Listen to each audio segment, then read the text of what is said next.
Last time out, 8 manufacturers and almost 40 riders brought their machines to the opening round at Phillip Island. 39 starters as the lights come on. We're away for 2017. It was privateer Daniel Falzon that made it a hat-trick against the big factory-backed teams though, clean sweeping the round and starting 2017 with a maximum points haul at the first round. 2 corners to go. Maxwell's given it everything he's got. He's got that thing sliding sideways through the last corner. Oh, he had a bit of a moment there, did Maxwell. He's got a gap. Is it enough? Well, if anything, that's going to cost him a few tenths of a second as they come to the line. Maxwell will take the win on the road. Allerton in second. Bugden and Falzon, there was nothing between it. But at the checkered flag, it is Daniel Falzon takes the win on combined times. 2016 champion Troy Herfoss didn't get the start he would have wanted, but as we head to Wakefield Park, he will be looking to come out on top with the home track advantage firmly on his side. This is round 2 of the Yamaha Motor Finance Australian Superbike Championship presented by Motul Pirelli.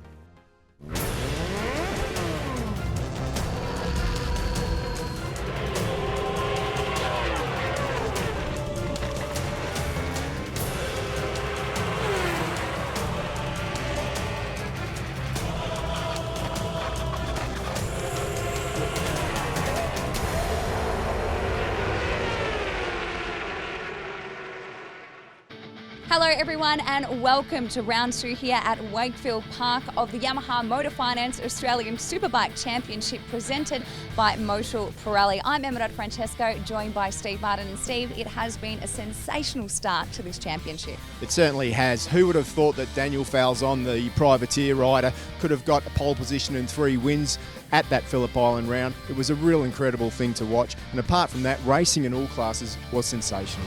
So it certainly was action-packed at Phillip Island, and Wakefield Park, Steve, so far it has been pretty wet. Yeah, the conditions over the whole weekend have been very tricky, dry 1 minute, wet the next. But it was Troy Herfoss from Cranked Protein Honda that got the pole position, just as he did last year. The number 1 plate starts on pole position again. But Glenn Allerton, unfortunately for him, won't be here this weekend. He had a bit of an accident on Friday and broke his arm, so not a good start for Yamaha. It certainly is a tricky track and lots of stop and start as well here, Steve-O. Yeah, it certainly is. I mean, it's bumpy, it's slippery, it's a very tight track as well. You have to be really careful. You have to own the racetrack at a place like this. You can't afford to rest. There's no rest. You've got to be fit. It's an aggressive racetrack.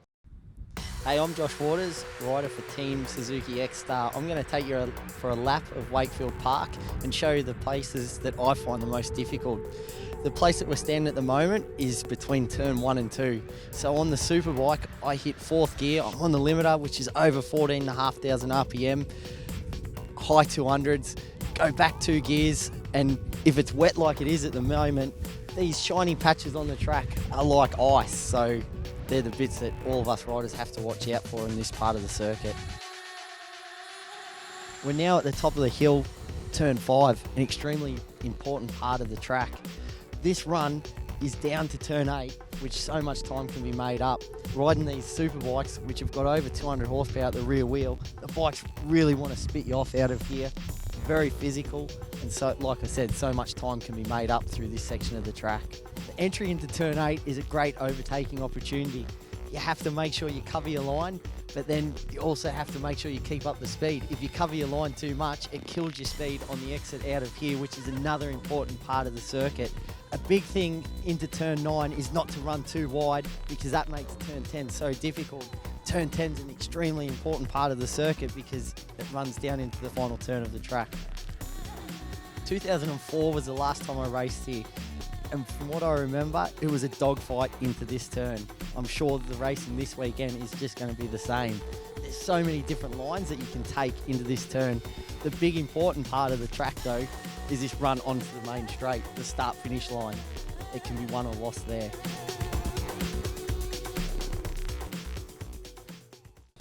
At Wakefield Park this weekend, we've got a couple of Goulburn locals, one of which is reigning champion, Troy Herfoss.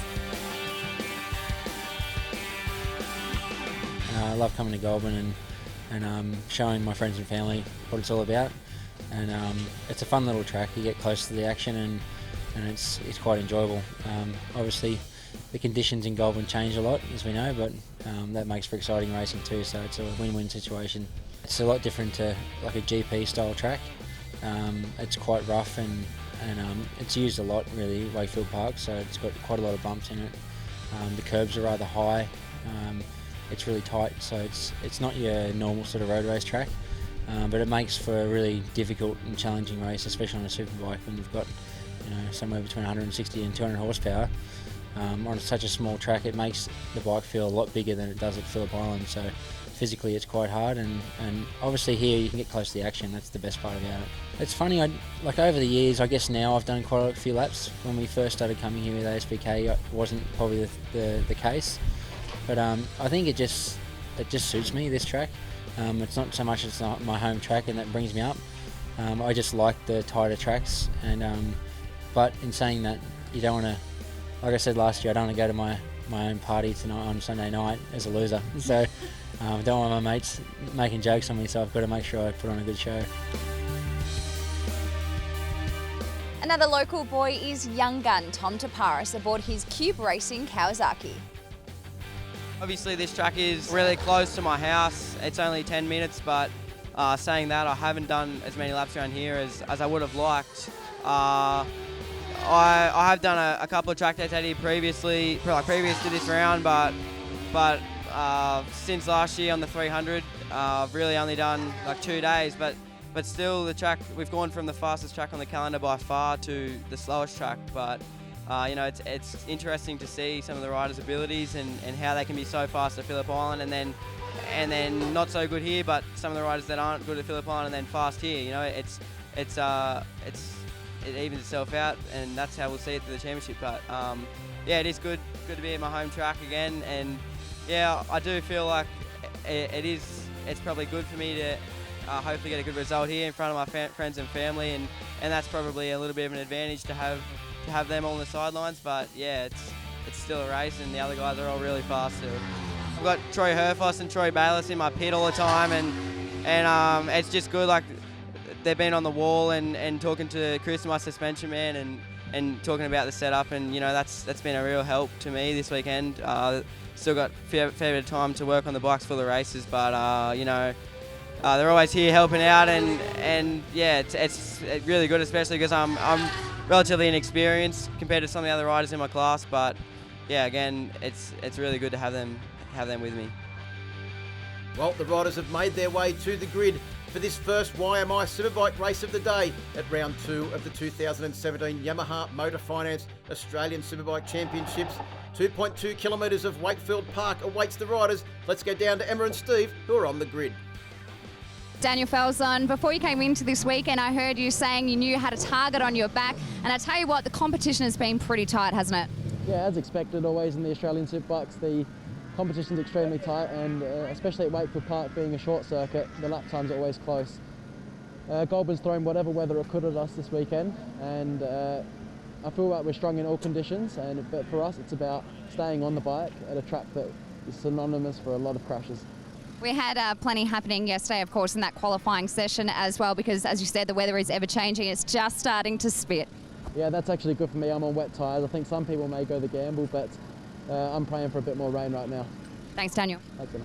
Bo Beaton, the Races Edge Ducati is looking really good at the moment. 6th position, great qualifying for you, but I'm looking at the track conditions. I don't know if it's wet or dry. You tell me. Look, it is. There's some sections of the track that are drying, but it'll be a fair risk going out on dry tyres. So, look, everyone looks to be going for the wet option, and yeah, it's a really hard gamble to take, especially at a track like Wakefield. The surface isn't the best of surfaces, so it'll be a very, very tough grig on dry tyres. What are you going to do? Are you going to take it easy in the opening laps or go for it? No, look, I think it's a long race. It's 20 laps, and we'll ease ourselves in on the Bridgestone wets. We're new to the tyres, and I think they're doing a great thing for us. So we'll just work our way into it and just stay out of trouble for the first few laps. Give it your best shot. Josh Waters, I tell you what, you had a tough time at Phillip Island. The bike was only ready a few days before, but how's it looking now? It's not bad. Unfortunately, we haven't got a lot more parts for the bike, so the bike's not a lot different, but I've got a race meeting under my belt. I got to do a couple of ride days, so I'm feeling better. I'm not sure about this weather that Goulburn served up for us this weekend. So same for everyone, but I'll try my hardest. It's just so dodgy out there. Thanks, Josh. Good luck as we get ready for race number 1 for the Superbikes. It's back up to you in the booth. Thanks very much, Emma. And big news here at Wakefield Park. Our pole sitter, Troy Herfoss, has come back to the pits and is now one of a few riders that we believe will be taking to the track on slicks. Wayne Maxwell and Crew Halliday will line up on the front row of the grid, along with Daniel Fowles and Josh Waters and Bo Beaton on row 2. Row 3 sees Brian Starring, the second of the Team Honda riders, Robbie Bugden and Kyle Buckley on their BC Performance Kawasaki's. And on row 4 it is Troy Gunther, Matt Walters and Callum Spriggs. Next row is Michael Blair, Mitch Levy and Josh Hook, who may also be on slicks from what we're hearing, with a last-minute tyre change down on the pits. Adam Senior, Corey Turner and Jack Baker on the next row. Then it's Brendan McIntyre, Aidan Coote, who could also be on slicks. We've seen working around the rear of his machine. Nathan Spiteri, Ashley Fleming, and the grid rounded out by Hamish McMurray. And with that last-minute bike change to a dry weather setup, Troy Herfoss will start from the back of the grid in this first Superbike race for today. Good start there from Wayne Maxwell from the front row of the grid. Michael Blair also got a great start on board bike number 178. But it is the 3 Yamahas up the front, with Josh Waters making his presence felt on the Suzuki X-Star machine as well, as they drive up the YMF straight to the top of the hill for the first time. Yeah, Bo Beaton there in 4th position. Well, but look at Josh Waters up the inside. He is on fire at the moment. He's really coming to grips with that new GSXR. It's the same spec as it was at Phillip Island. No new bits have arrived from Japan yet, so it's still not at its full potential, but Josh Waters is giving everything it's got. And let's not forget that he's a bit of a specialist in these conditions. He is too, and he's also said he's got a lot more time on the bike, which has helped him really adapt to the brand new Suzuki as well, because it is considerably changed, as you'd know, Steve, from the previous model. And Josh Waters doing a great job there to get up into 3rd place early on. But Bo Beaton on fire early on the Bridgestone shot machine. Matty Walters also getting a great start. He started out of position number 10 on the 4th row of the grid, and has moved up now into a very strong position. Herfoss. How far is he up the grid already? I told you. Honda are doing some backslapping right now. If it doesn't rain, Herfoss is in the box seat to take this out. Well, Bo Beaton's got his hands full with Crew Halliday at the moment as they make their way around through this very tricky area of the circuit. Beaton down the inside of Crew Halliday. Halliday looked like he was struggling on a little bit to get the bike turned in there on the brakes into the Motul corner. The thing with conditions like this, when you've got the wet weather tyres on, the quicker you can get up to speed, the better you are, because some guys take longer than others, and obviously Crew's probably going to get to that lap time in the end, but he needs to get there now. Well, then the big question is too, Steve, the wet weather tyres with a dry track, they're not going to last 20 laps, are they? They're going to be destroyed before the 20-lap race distance, especially if the track continues to be as dry as this, or continues to dry out even more, and the wind is assisting with that as well. Yeah, I mean, like, look at Herfoss now. He's already up to 6. He's only 3 seconds off the lead. And just look at, you watch the red Honda when it gets to drive out of the corners onto the straight. He'll be passing these guys pretty quickly. Already past Waters. Waters is back now. There's Bo Beaton having one of his best starts in the Australian Superbike class off 6. You know, I think Herfoss will be feeling pretty lucky, but he's got a long way to go. 20 laps around here is quite long. And also he's up into 2nd place now. It looks like Troy Herfoss as he made his way past Daniel Fowles. Here's a pretty good battle with Crew Halliday, Matt Walters, Callum Spriggs. Big dive on the DesmoSport Ducati to try and get up the inside of the rider from Cessnock there. Couldn't quite do it. Josh Hook on board bike number 16. That's a bike from Cessnock. It's Phil Lovett's old machine that is probably, about 3 or 4 years old. The previous generation Kawasaki ZX-10. Hookie was struggling with the front end feel on that bike in the dry conditions, but the way he has just charged up the hill and rounded up Callum Spriggs, looks like whatever was wrong with it, they've managed to fix. Jason Crump's helping out Josh Hook, and I reckon that Jason would have said to Hookie, yeah, put some slicks on, a bit of sliding doesn't hurt. Well, here goes Hookie down the inside of Matt Walters, squeezes his way up the inside, does Josh Hook. Yeah, Hook's another one with slicks on, so great move by him. Well, he's also got Jamie Stouffer down there working with him in the pits as well. So his former teammate Jamie Stouffer are pretty handy on the spanners as well. Yeah, I mean, what is he, a 2-time Australian champion and also 2-time Supersport. Yeah, and not only that, you know, world champion Jason Crump. That's not a bad pit crew. No, that's right. And Hookie there wearing his FCC TSR leathers from last year's campaign on the Japanese Superbike Championship. Yeah. Come back to Australia with a lot of experience under his belt, and he's now moving well and truly up the field, getting the better of Robbie Bugden. Yeah, Hookie's now moved up to 6th position, which is good. Herfoss is taking the lead now, though. Herfoss is, after 3 laps, is already 3 seconds a lap quicker than everybody else. Well, that was only a matter of time for Troy Herfoss, the way he started those first couple of laps, I expected him to actually be a bit slower in the first few laps, Steve, but his pace over the first 2 laps was unbelievable. Mate, when I looked at the track out there on the grid, I was thinking to myself, I would think that I would be putting slicks on there because it always looks tricky, and the rider, when it's a little bit wet, always wants to go with the safe option. But with this 20-lap race, the safe option turns out to be the slower option. Look at the black lines that they're leaving now into the corners. And Herfoss is 3 seconds off of a dry lap time. He's doing 63s, and they do 5 seconds 58s when it's completely dry. But he's cruising at the moment. Yeah, Troy Herfoss in the lead, but moving up into second place, the big mover is Bo Beaton. On board the Racing Performance North Coast Speed Twins. Ducati Panigale, the bike built by Craig McMartin, the multiple Australian champion, as he moves up into second place. Brian Starring at the moment has got his hands full because he's got Adam Senior, the man from Western Australia, and young Jack Baker from Queensland right on his tail. And Honda, Yamaha and Kawasaki having a real good dice here. Aidan Coote, the other guy with slicks on, has also moved up into the top 10. He's in 9th position at the moment, so Aidan Coote doing a great job on his Kawasaki. And those guys with slicks are going to get quicker and quicker as this race goes on, because the grip will certainly go away from the runners all running the wet weather tyres as the tyres start to shred themselves. We've also got Pirelli and Bridgestone in positions number 1 and 2 as well, with that tyre battle going on with this in this class. And just looking back, Robbie Bugden would be the first of our Dunlop runners in position number 5 at the moment. And they keep this sort of pace up, the wet weather guys doing 105s on wet weather tyres. They'll be slicks very shortly, Steve, because all of the tread will be gone from them. Yeah, pretty much. If it doesn't rain, the guys with the wet weather tyres on will end up dropping about 5 seconds a lap at least. I mean, Bo Beaton now's at a 105, 5 seconds a lap slower than Troy Herfoss. Well, Herfoss down to a 62nd 0.8 lap on that last tour of the 2.2 kilometre Wakefield Park circuit. It's only got 10 corners, but there is no rest around this circuit.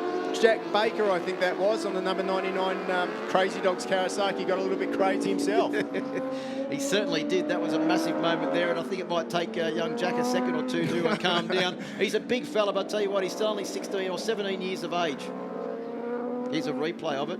Oh, that's a big moment, and he did well to try and hang on to that one as well. Well, starring up the inside of Aidan Coote there. Remember, Aidan Coote has got slicks on. Just looking at Ryan Starring's machine. It looks like Starring possibly has slicks too, but it's just, I don't know, maybe your eyes are better than mine, but... I was just thinking the same thing. It looked like slicks to me. And I was just looking at Adam Senior's machine. He looked to be having slicks on his bike as well. Here we go. Look at Falzon. Swapped over to the slick shot machine. That's a smart move. But he's had some problem there with the bike. Looks like it's stalled and couldn't get it into gear. And he is now out on track. He's going to lose a lot of positions, but he's going to be very fast over the latter stages of this race. If he was going to do it, he needed to do it as soon as Herfoss hit the front, though, to give it the most benefit, if you know what I mean. Well, Hook has gone up into second place ahead of Bo Beaton. So it's Josh Hook up into second place on board the privateer machine here this weekend. Great job from Josh Hook. Yeah, this is a sensational job by Josh Hook and the team. He didn't even know that he was going to be riding until halfway through last week. Actually, as Hook has gone into third position, because Bo Beaton has slipped back to fourth. The man that's been the big mover over the last couple of laps is Robbie Bugden. And looking at Bugden's time of 101.7, wouldn't be surprised to see that Bugden has actually put slicks on board his Kawasaki BC Performance machine as well. As we watch the two rookies there, Kyle Buckley on 83 and Mitch Levy on 68, have a real ding-dong battle. Both of them doing an absolutely spectacular job in stepping up from Supersport to Superbike for 2017. Yeah, absolutely, and it hasn't been an easy weekend for either of these two boys. They're now getting the new GSXR ready for Josh Waters. They want to be calling him in. Well, I just noticed that Michael Blair's spare bike was also being wheeled out with the slick tyres in it as well. As we see still a few little puddles getting put up there as the riders come out of the final corner, the Yamaha corner, onto the YMF straight. So there is still a few little patches of water around this circuit. Not enough to worry the guys. Like, the corners here dry, and the wettest part of the circuit, believe it or not, is actually the start-finish straight. And that's what happens. The guys look, I mean, see what you can see there. That's actually dry. That's the nature of this circuit. It really doesn't take much. Bo Beaton there, just going past number 37. As we approach half-race distance, Josh Waters into the pits to swap bikes to a dry weather setup. Join us on the other side of this break for the exciting conclusion of race 1.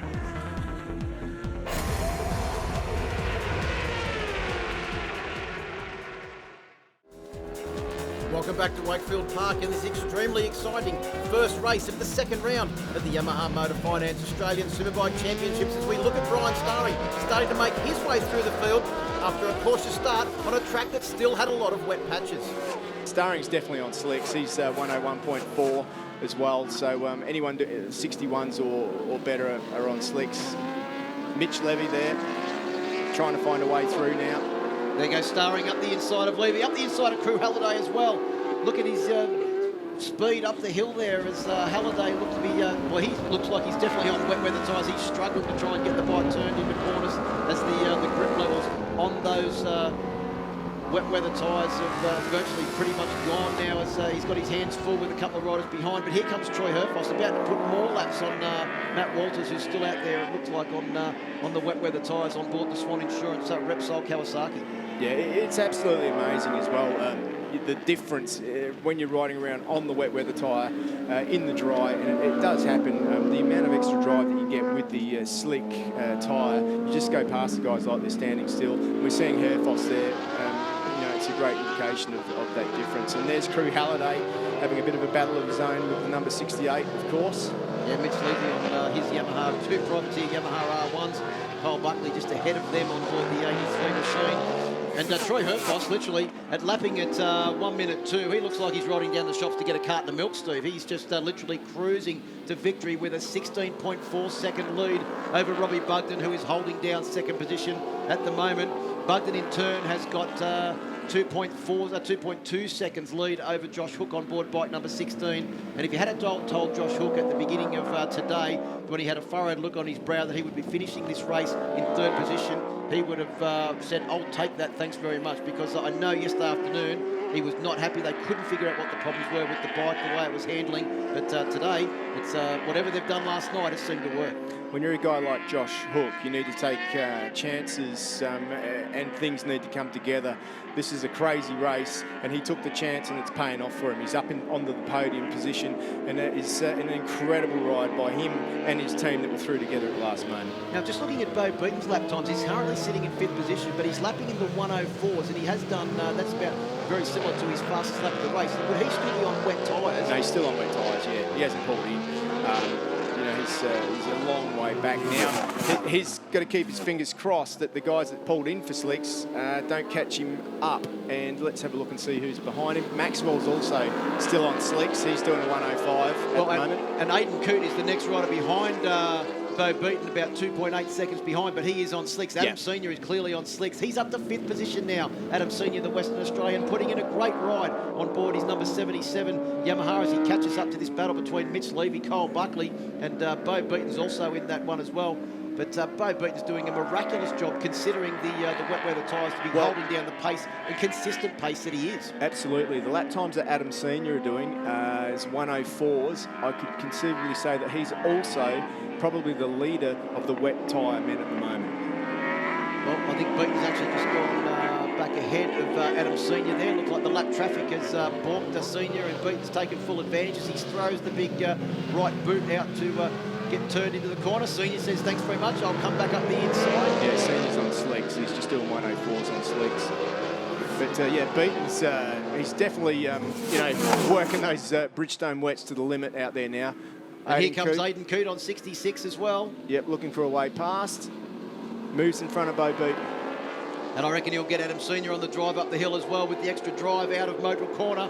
Here, look at Aidan Coote making his way through, but Bo Beaton and Senior having a great battle there. You can see that Bo was struggling to get the Panigale turned in, and Senior just dove down the inside. Yeah, absolutely no grip on the edge of the tyre there, and he just had to let him go through.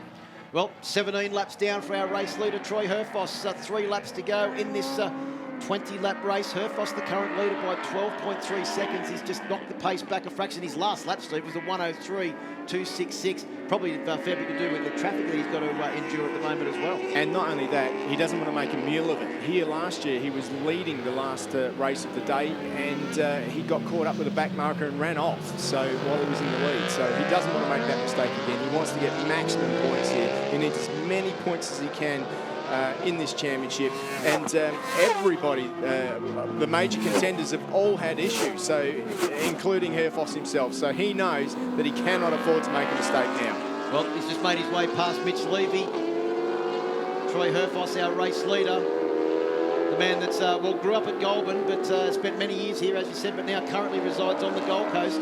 Yeah, and he's come back to Goulburn, and I'll tell you what, he's happy to see all of his old friends, and he's putting on a performance for them this weekend. Yeah, he's obviously, he lives pretty much just a few kilometres over the top of the hill at the back of the circuit there. I was lucky enough to go to his house. Oh, that's what he doesn't need to happen. He needs to stay out of trouble, and you can see him now. He's backed it off. He thought he could nip through there, but he's going to wait until there's a safe moment. Round the outside now on the change of direction, just gets bow beaten.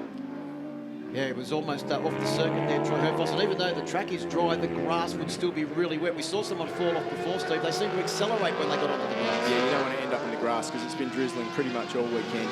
Although the track dries up, the grass doesn't. So Herfoss is our race leader. Bugden still holding down second position. He has got a pretty handy lead of about 8 seconds over Josh Hook, who is in third, who in turn has 20 seconds over Brian Starring, who is now in fourth place on board the second of the Crank Protein Hondas.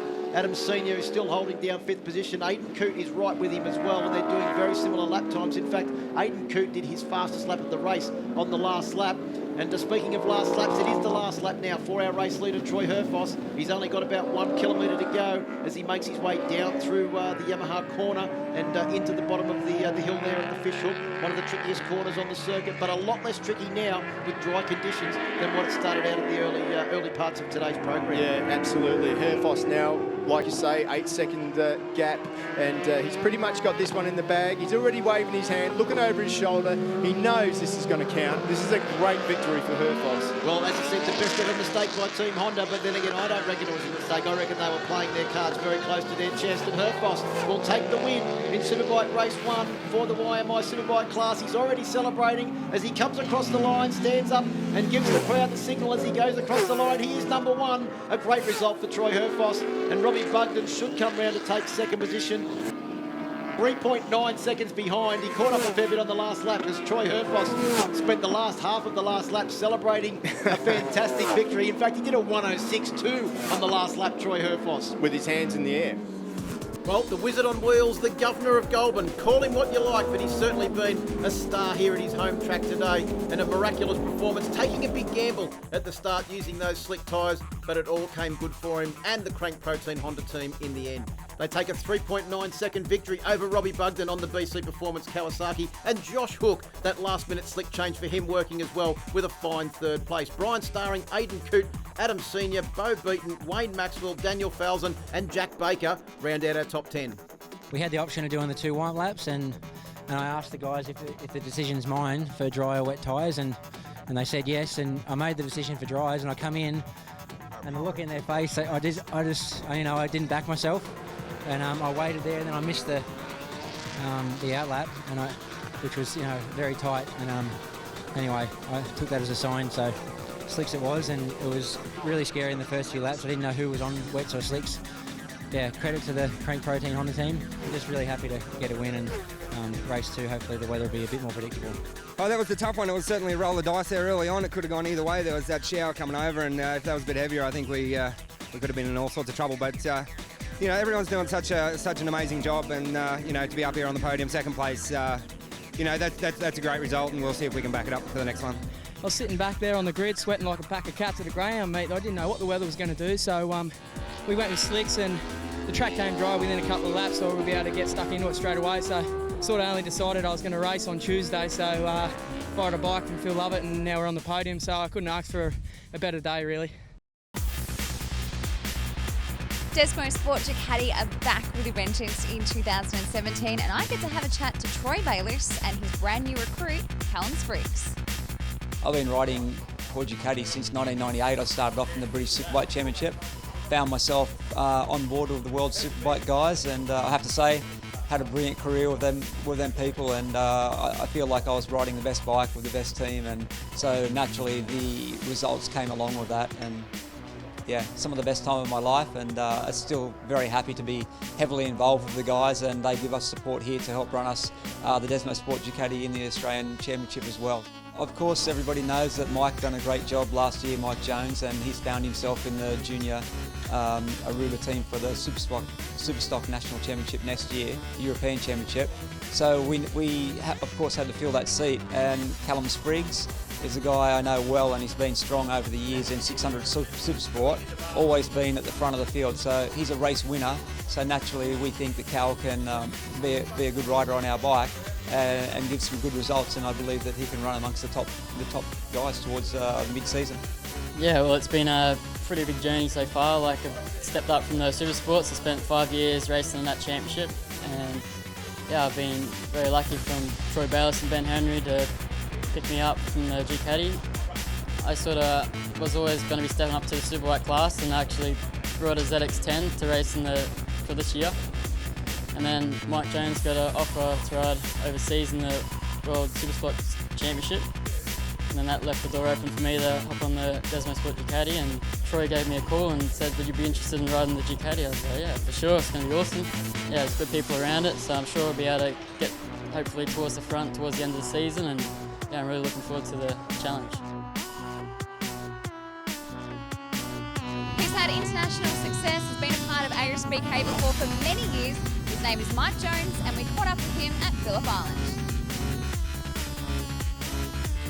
It's been a long time that I've been riding motorbikes and racing, and I've been competing in the Australian Superbike Championship since around 2009, so it's been a long time I've been involved in the championship.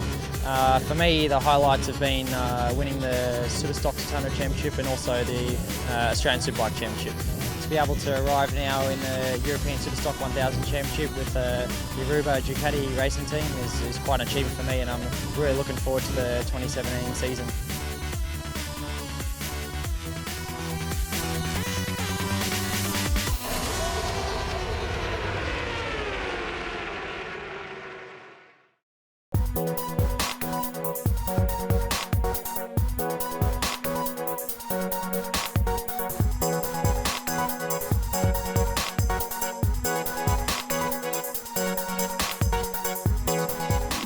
Welcome back to Wakefield Park and the Yamaha Motor Finance Australian Superbike Championships, round 2 of the 2017 season. The weather gods have thrown another curveball at us, and this time it's the opportunity for the Motul Supersport riders to show their wet weather prowess. Let's go down to Emma, who's on the grid. I'm down here with Mark Kyoto. Mark, pretty clear in front of you. Yeah, it's pretty clear relatively, but there's a lot of clouds and a lot of rain, so I think that's going to play a big part in the race today. How did you feel out there at the warm-up this morning? Obviously, these wet conditions are tricky for everyone. Yeah, I just took it easy and, got used to it to see what it's like. Yeah, it's very dodgy, and along with the track being a bit dodgy as well. So, yeah, we'll see how it turns out. I'm not too sure yet. Good luck. Thank you. I'm down here with Tom Taparis, and Tom, I've got to say, mate, congratulations, pole position, your first year in Supersport. How are you feeling going into this race? Pretty nerve-wracking. Thanks, Steve. Yeah, definitely a good day yesterday. I put it on pole, and that was in a tricky situation with the weather conditions. But yeah, we've woken up and it's a wet track. But warm-up this morning was pretty positive, and I feel pretty comfortable, and hopefully I can get a good result and start off the day. Best of luck, mate. Thank you. Well, Mason Coot, our championship leader, obviously a little bit further back than where you wanted to be. Yeah, it's been a challenging weekend. The boys in the pits have been amazing. The ARC Racing team, we've been pretty strong in the wet all weekend, so hopefully we can move forward. And the dry's been a challenge, but I'm pretty confident in the wet. Good luck, Mason. Well, it's back up to you boys in the booth. Thanks very much, Emma. And as you can see, conditions on the grid are not real flash here at Wakefield Park, and it's going to be very, very tricky for our Supersport riders. Tom Taparis will start from pole position, his first ever pole position in only his second ever Supersport race. A fantastic effort for the Cube Racing rider. Mark Kyoto was second on the grid, Sam Muldoon in third, Ted Collins on the second row along with Dick Leamington and Chris Quinn. We're ready for a start. Let's go racing. Lights are on and we're away. Taparis gets a good start, but so does Sam Muldoon. We've got someone stalled on the grid there by the look of it. But Sam Muldoon will lead them down into turn 1 with Ted Collins right on his tail on board the Next Gen Motorsport Suzuki bike number 5. There's Chris Quinn on the outside there. You can see having a good battle a little bit further back in the pack, but it is Muldoon and Collins that lead the field up towards the top of the hill there as they go through Pirelli Corner now and through Shark Corner, which, as we said to Braxy, has bitten a few this weekend. It certainly has. Taparis had a bit of a moment there. There's young Nick Limington as well. He got a good start off of the front of this one. And they're right at the top of the second. Now we've got a faller. Can't see who that is. Number 53's gone down. That could be Mason Coote. Oh, no, that's not the start that he wanted. No, sorry, that's, I think 53 was Mason Coote. Just looking back through this thing, 53 is in fact Mason Coote on board the ARC Racing machine. So we've had our first caller, a faller at the end of Shark Corner there as they made their way back down the hill.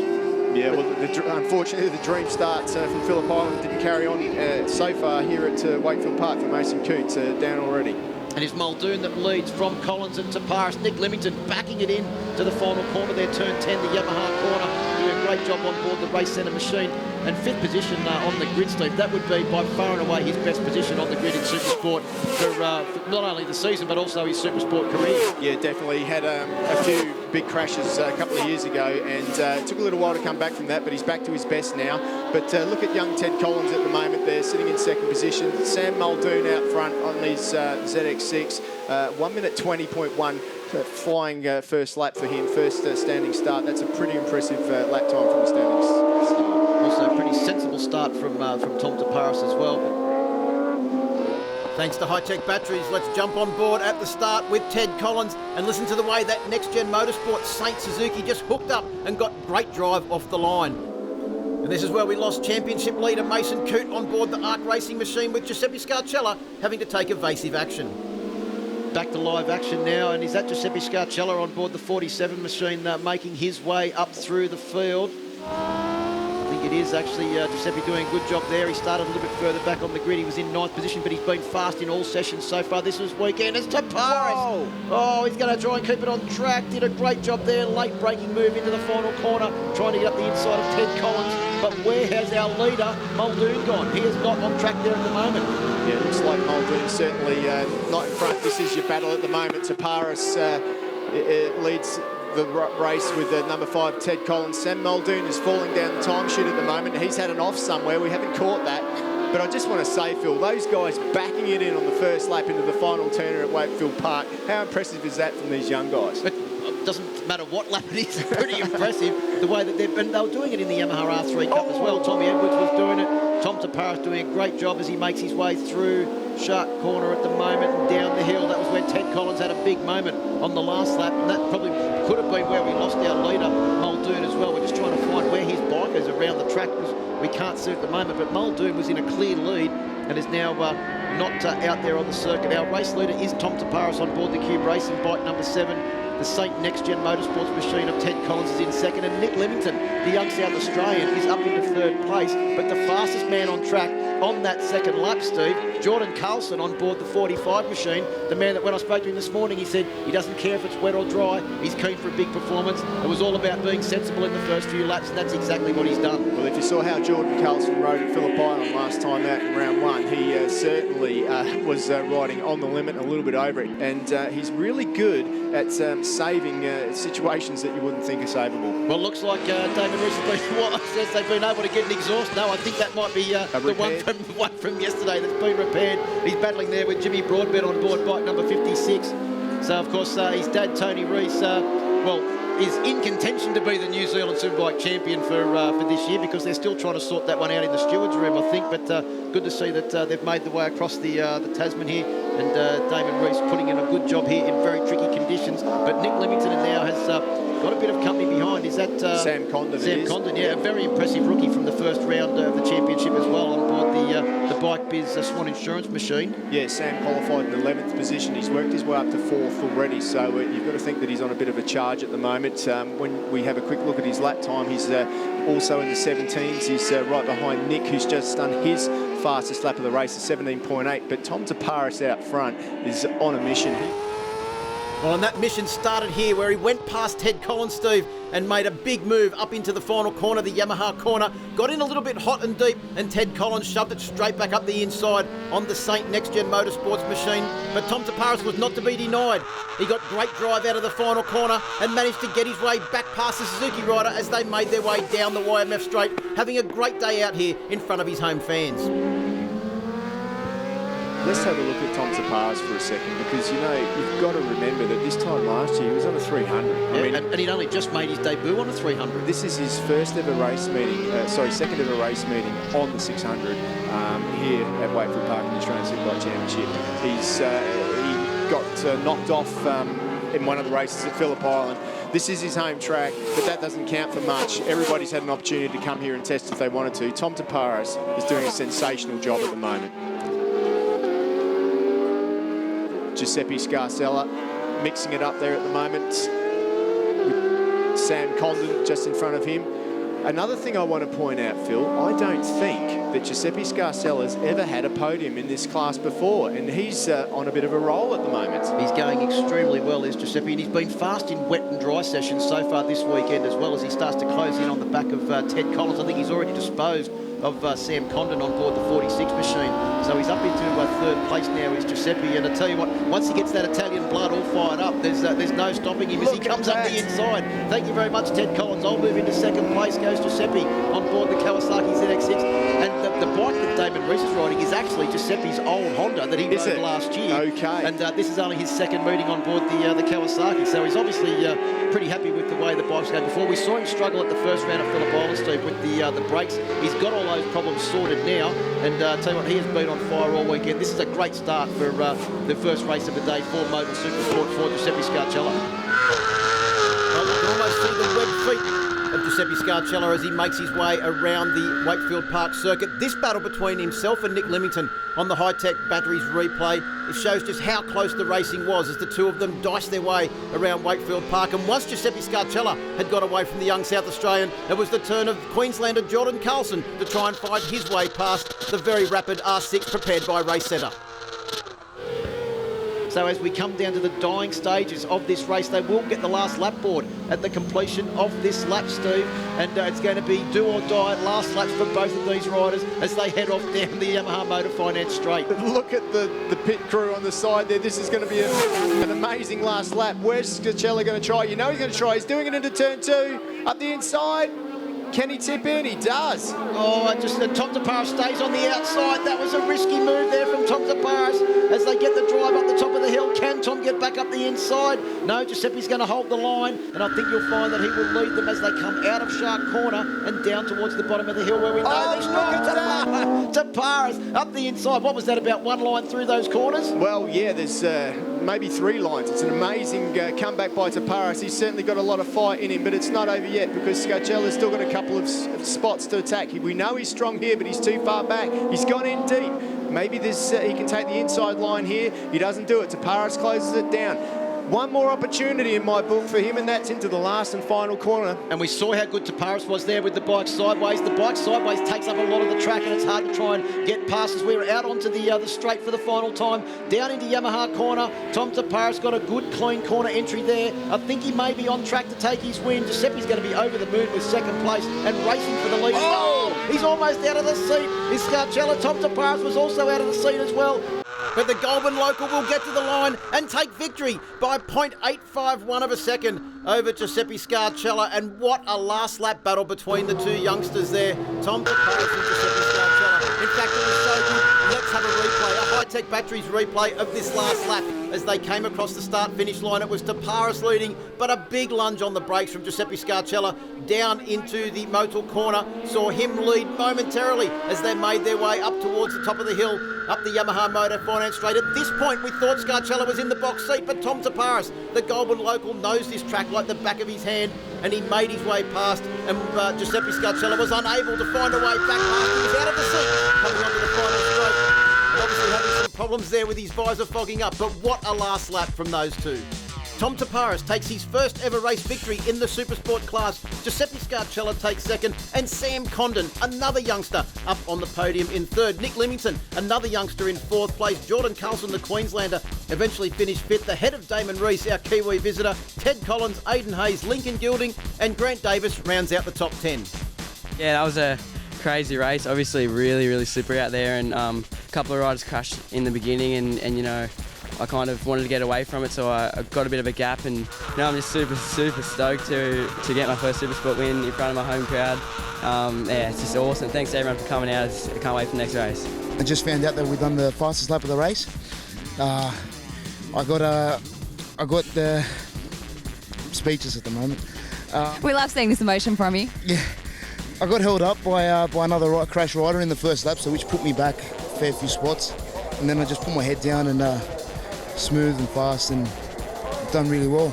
Sam, first race and third position. You must be rapt to be on that podium. Yeah, look, we had a bit of a tough qualifying yesterday, but no, really happy to take the third. Was a tough race, slippery conditions, and I was just hoping the race would end. So really happy with the position. Just like to say a huge thank you to my team and all my sponsors. Thanks heaps.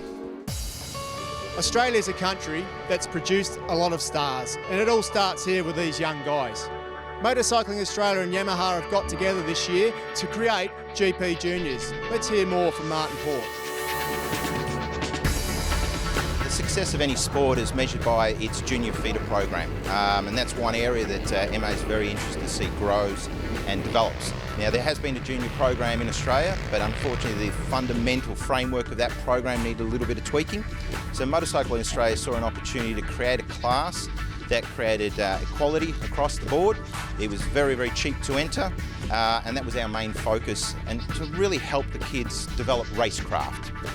We approached a few manufacturers and the opportunity was there, and Yamaha seized it. They came forward with a really good program, and the bike's now $4,500, race ready. It's a very cheap way to go racing in Australia. Look, we've pulled this program together with GP Juniors Australia and working with Mark Brax, and the opportunity has come to let that program feed into the ASBK for 3 rounds as a support category. But with the aim for 2018 that it's going to become a full feature of the ASBK Championship. The GP Juniors Cup has been designed for kids 12 to 14. Our aim actually for 2018 to have that age even brought down to 11. So I think that puts us in line with what the international stage is doing for junior feeder programs. The idea of this class is to see some future Australian champions move their way up onto the world stage. We had some very strong production-based programs back in the 90s, which created some very strong success for Australia. We're hoping this will work and fall in line with what the Europeans and the Asians are doing in the sense of bringing much younger riders to the sport.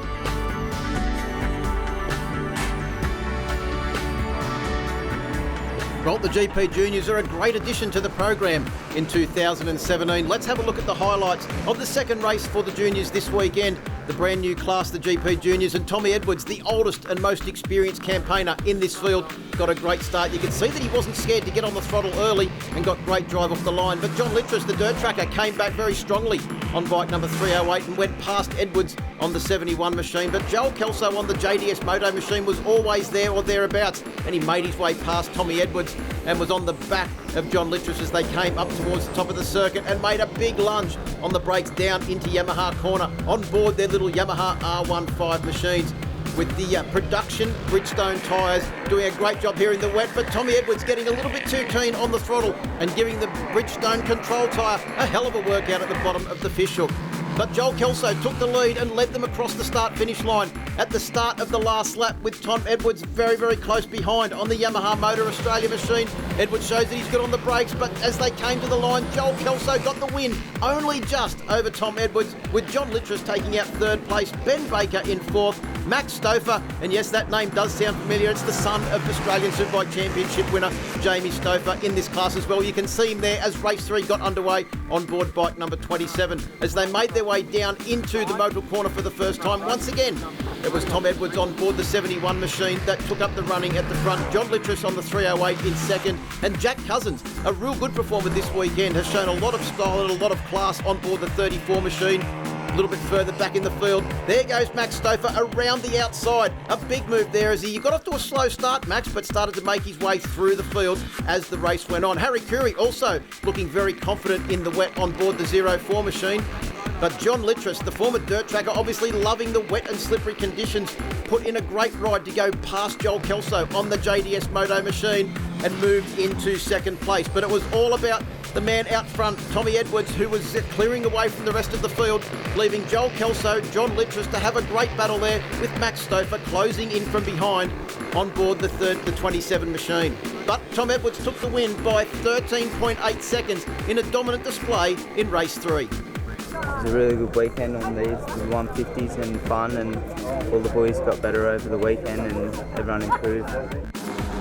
Well, let's have a look now at one of the other great support classes at the 2017 Yamaha Motor Finance Australian Superbike Championship, the Yamaha R3 Cup. These guys certainly are stars of the future as we see Jack Passfield on board the 42 machine lead them down into turn 2, the Motul corner for the first time, with Jack Mahaffey on board the JDS Moto machine right behind. Tom Edwards, who we've already seen in the GP Juniors this weekend, putting on a great performance on his Yamaha R3. But keep your eyes on all of these guys at the front. The racing was so close. Every single lap when they came around, there was not much between our lead group, with Passfield still leading from Mahaffey and Edwards, but coming up very closely from behind was Corey Briffer, who put on some great rides over the weekend on board the 23 machine. Look at him go up the inside of Tom Edwards there, and the battles went on all the way back through the pack. But the battle between Mahaffey and Passfield for the lead was allowing Tom Edwards on board the 71 machine to close in from behind. You can see they're having a big look behind, and not too long later it was Ty Lynch that arrived on the scene as well on board bike number 85. He had a massive moment at the top of the hill, and as they went through Shark Corner was still trying to get his composure back, but at the bottom of the hill he was the first of many to go down as the rain started to pour down, and then it was carnage all over the place, with Jack Mahaffey also going down on board the 37 machine as the race drew to a close. Chris Dobie, the editor of Australian Motorcycle News, managed to keep his R3 upright and put in a great ride on board bike number 31. But in the wet conditions, the man with web feet was Jack Passfield. He eventually took victory by 1.6 seconds over Tom Edwards, and Boyd Hocking on the 34 machine was 0.6 of a second further behind in third place. Join us on the other side of this break for all the action from the HI-TEC Batteries Supersport 300s and Motul Supersport classes.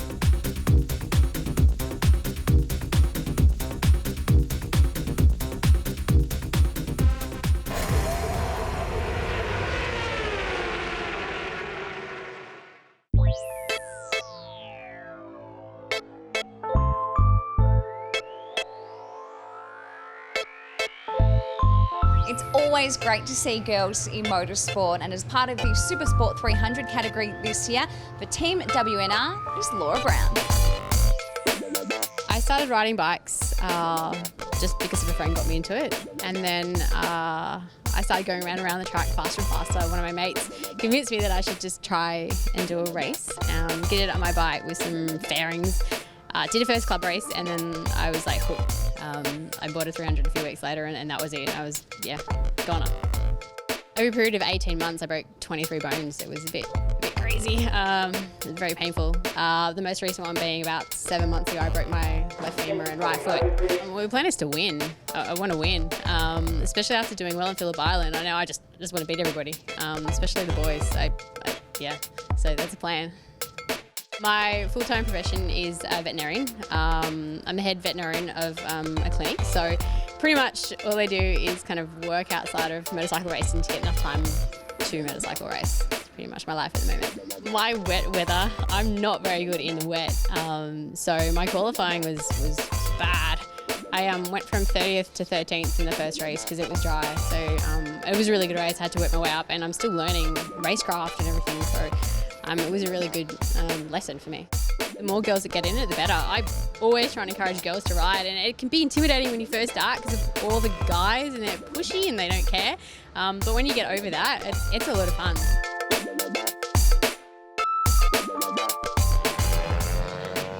Well, welcome back to Wakefield Park and the third and final Supersport 300 race of the day.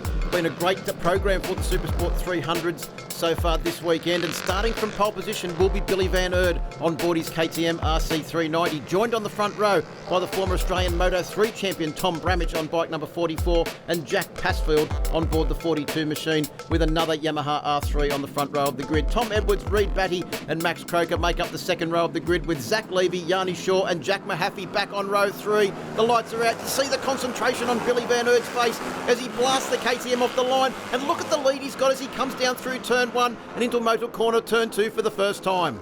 Reid Batty from the second row of the grid has just sided his way up the inside and should be in second position as they drive up the hill with Tommy Edwards right on his tail on board bike number 71. That was a big move from Reid Batty on 33. Yeah, it was a fantastic move by Reid Batty. Brandon Demery got a good ride up the inside as well, so Demery got a great start, and he needs to because he's lost his championship lead here this weekend, just a few points off. He can't afford to finish 10th again. He needs to make his way up. Dive up the inside there, what a great move. Well, just looking at Tom Bramage, who didn't get the best of starts off the front row of the grid. Got himself a bit of work to do, and he's being pushed out wide on the entry or the exit of that corner there, and I think that's Passfield that's gone up the inside. Now Mahaffey is applying all sorts of pressure. Guess who else is in that group? There's Max Croker as well. If you remember the race earlier today, he didn't make it out. He was caught with a rear tyre not mounted properly in the bike or something. He didn't get out, but he's out there and making up for it now as he heads around in the top 10 at the moment. Well, Max Croker, how tall is he now? I remember when he first started racing, he was nowhere near that tall. He actually dwarfs that KTM RC390 machine. So you can see him try and fold himself down behind the paintwork. And also the bars on his bike look to be a whole lot wider than our our second place man at the moment, Billy Van Erd. Yeah, definitely, but you've got to say that Billy Van Erd's not the biggest guy in the world, is he? No, and Mahaffey and Bramage. That's Tom Bramage having a really good battle there with Jack Passfield on 42 having the best seat in the house to see how close that actually was. As Bramage on the Ron Angel racing machine had all sorts of difficulty there with the young rider from the Northern Territory, Jack Mahaffey. Yeah, I guess we've got to look at also Bramage, although he's an Australian champion, won the Moto3 championship last year, he's also a rookie to the class, so riding one of these things compared to a Moto3, a little bit different, and I'm sure that it's going to take a little bit of time to get him used to. There he is on the number 44 machine at the front of that group there. Well, he's another rider that's done a lot of racing on a lot of different sorts of machinery. Watch out for the rider on bike number 87 too, Zach Levy, making his way through the field. We saw him come through the field to take victory in an earlier race today, and he is on a charge in this one as well, as he now tucks in behind the screen and blasts on down the very short Yamaha Motor Finance straight. Mahaffey's fairing, starting to move around there. Looks like that small collision that he had up the top of the circuit with Tom Bramage may have done some damage to the 37 machine. There's Brandon Demery just at the back of that group there on the Deborah racing machine as well, tucked in under the screen. He knows he's got a lot of work to do, but I'll tell you what, he's worked his way up into the top 10 already, and that's what he needed to do, because now he's got Ty Lynch just in front of him, the young South Australian, who's, I've got to say, Ty Lynch has had he hasn't shown so well in the results, but he's had a pretty good weekend. He's been up there with his lap times. One of the KTM riders is off. Yeah, it looks like he's been able to get the bike up. Let's hope he can get it going again. You know, another ride that I was very impressed with was Ollie Bayliss in that race this morning. His ride to fourth position was very, very good, considering the amount of traffic that he had to deal with. And also that off-track moment for Ty Lynch, how he was able to keep that bike upright as he went sliding across the wet and slippery grass was an excellent demonstration of riding skill. As couldn't quite catch who that was that went up the inside. Yeah, I don't know. That was whoever it was. They nipped past Tommy Bramage. I reckon it was Jack Passfield.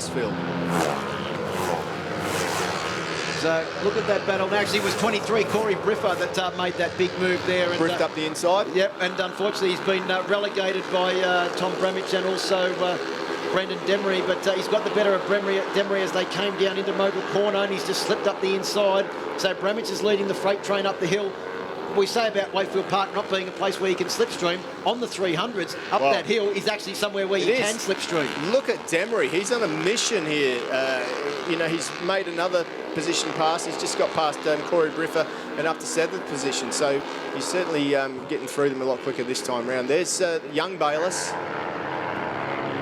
Well, look at Ollie Bayliss' style. You wouldn't think that this is only really his second year of riding on board the machine. Had a couple of outings last year just to test the water, but this is his first full-time appearance in the Supersport 300 class. He is an extremely fast learner, Ollie Bayliss, after making the transition from riding dirt track to road racing. Most people, when they pick a number, they've got a reason for it. Their granddad had it or whatever. I asked Troy Bayliss today, or yesterday, I said, so Troy, why'd you pick 21? He goes, I don't know. No idea. So then I thought, right, I'll see what Ollie says. So I saw Ollie, I said, Ollie, why'd you pick your number? Nah, I don't know, no idea. So, no one else had it. Yeah, maybe. He had no idea where he picked it. It was free, put it on. There you go. Or maybe he was taking inspiration from Cameron Donald. Yeah, could be. So top of the hill now for Brandon Demery, who leads this little group. This is the battle for 6th position, well, all the way back to about 14th or 15th position. Look at this massive conga line of riders, and Ollie Bayliss just puts a big move on. Was that Jack Mahaffey? I think he just went past him. At the moment, though, this man has got a very clear lead. Over 2 seconds, Reed Batty has managed to pull out over Billy Van Erd and also Zach Levy on board the Puma RV's machine. So we've got an under 300 machine leading from, well, let's see, 1, 2, 3, 4, 5, 6, 7, 8 of our over 300 machines. That would put Ollie Bayliss in 9th position outright in 2nd place in the under 300 production class. I don't think that Ollie Bayliss is the type of guy that discounts the bikes in front of him, and I know that that's what Troy says. He wants to finish on track position, and that's what he's aiming for. If that guy on that Kawasaki can be up front, Reed Batty, he wants to be in front of him. Oh, look at the amount of lines, different lines coming down into Motul Turn 2 there. That was a big moment. That's Jack Passfield. He's gone down. I think he may have even bumped handlebars. It's raining. Oh, it is too. You can see the rain coming down there. The rain is also falling on our commentary box. No. That someone's had a massive engine there. Looked like the throttle was jammed open. The throttle jammed. Yeah, he's gone down on the right side. They're all going down at the top of the circuit now. Rider on bike number 39. That's Scott Nicholson also going down. Oh, we've got people off everywhere. I think you'll find that race has been declared. Bayliss is off too. But I don't think he needs to worry because they'll go back to the completion of the last completed lap. Would that be enough to qualify for full points? Well, I don't know, but I'm pretty sure they probably won't restart this one. And once again, these changeable conditions at Wakefield Park where the rain seemingly comes from absolute nowhere, and you can see how quickly it came because it virtually caught the whole field out. Word coming through from the officials now. Race declared after 5 exciting laps for the HI-TEC Batteries Supersport 300s, with Reed Batty taking victory from Billy Van Erd, Zach Levy in 3rd place, and the final man on the podium. Jack Mahaffey took 4th, Tom Edwards took 5th, and Ty Lynch rounded out the top 6. Reed, deja vu, good to see you on the podium again. Yeah, thank you. What a bloody fabulous race. You know, it was pretty tricky conditions. Started off dry, then went like to semi-wet. But I stayed on all races and finished in a good position in P1, so very happy. There are 2 separate classes in the HI-TEC Batteries Supersport 300 class in 2017. In the up to 300 class, Reed Batty leads on 140 points from Scott Nicholson on 103. Ollie Bayliss only 2 points behind in 3rd place. Then it's Yanni Shaw and Drew Sells rounding out the top 5. In the over 300 Supersport category, Billy Van Erd leads from Zach Levy, Brendan Demery, Tom Bramage and Jack Passfield rounds out the top 5, with Bramage and Passfield tied on 86 points apiece.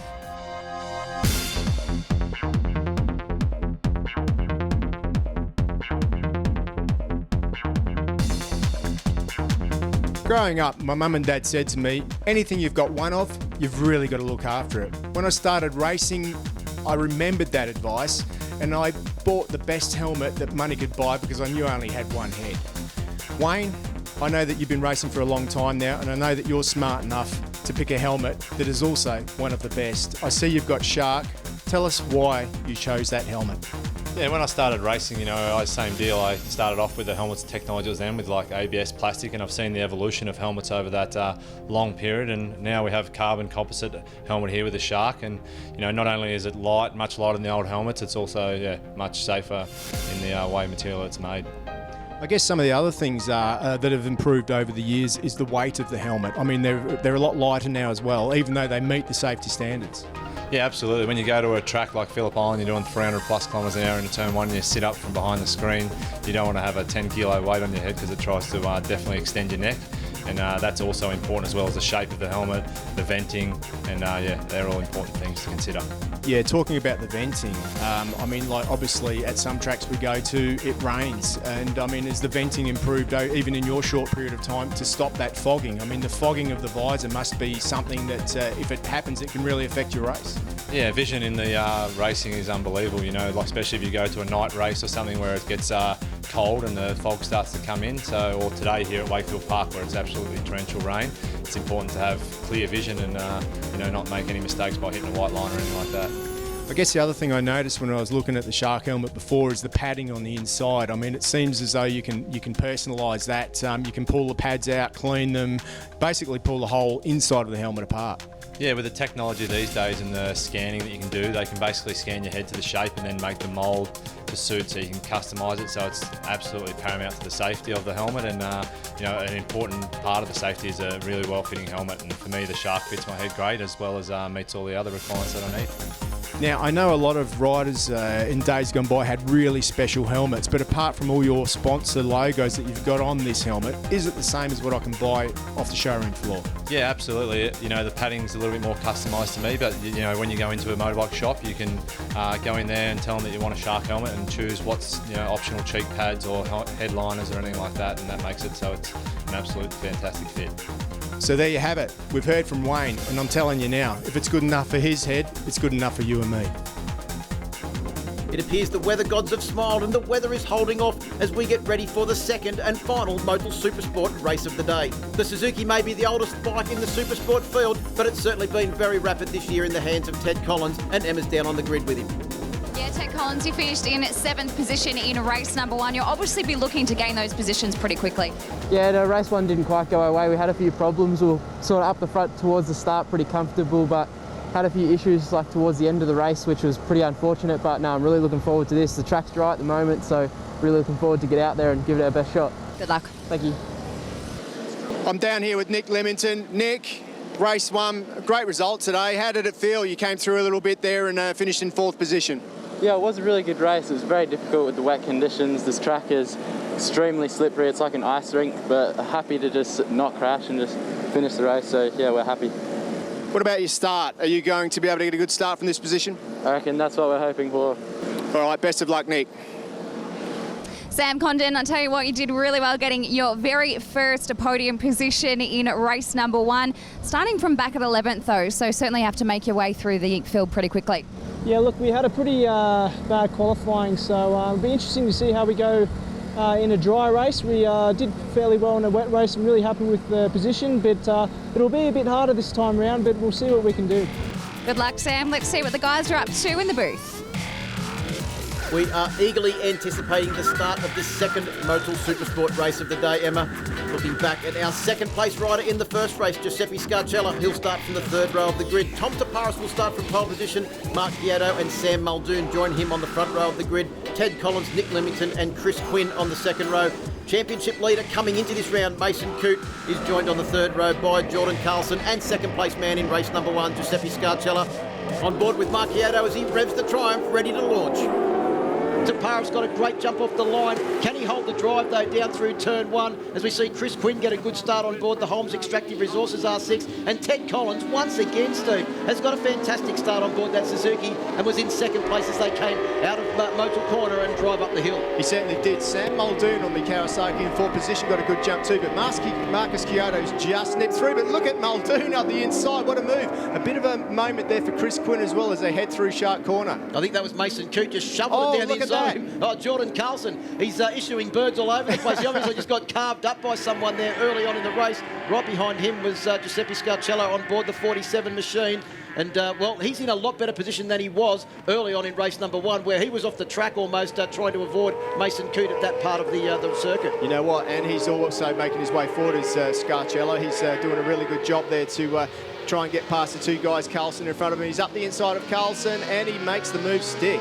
Well, and here comes Rees on board bike number 20. The reigning New Zealand Supersport champion is up the inside at Yamaha corner and charging forward. Now, like you said, Rees, although he's near the back, we're talking about him because he's never been here before, and he was right up the front of the timesheet, so he's definitely one to keep an eye on until that accident. And I think that was one of the very first practice sessions as well, where he was at the top of the timesheet. So a few people were scratching their heads and thinking, what has this guy done?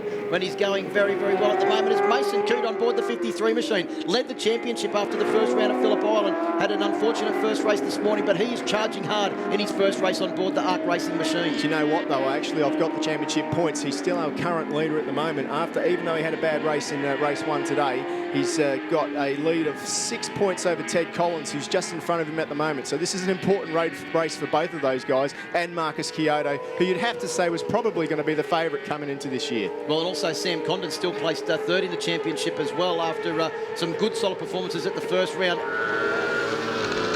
As Scarcella slides the bike into Yamaha corner with Jordan Carlson right behind him. I'll tell you what, if Giuseppe starts barging his way through the remaining riders on front, he could very well take Jordan Carlson on that immaculately prepared 45 machine right behind him. Nick Leamington not too far adrift as well. And look at Rees, he's on the back of this group now, Steve. That's a great first couple of laps from Damon Rees. It certainly is a great result for him. And just look, the thing that I love when I watch this circuit is you just can see the way that the bikes, look at that, the bikes really have to work. The suspension's got to be set up so soft to absorb these bumps. It's a very bumpy circuit, and if you hit those bumps at the wrong angle, things go wrong very quickly.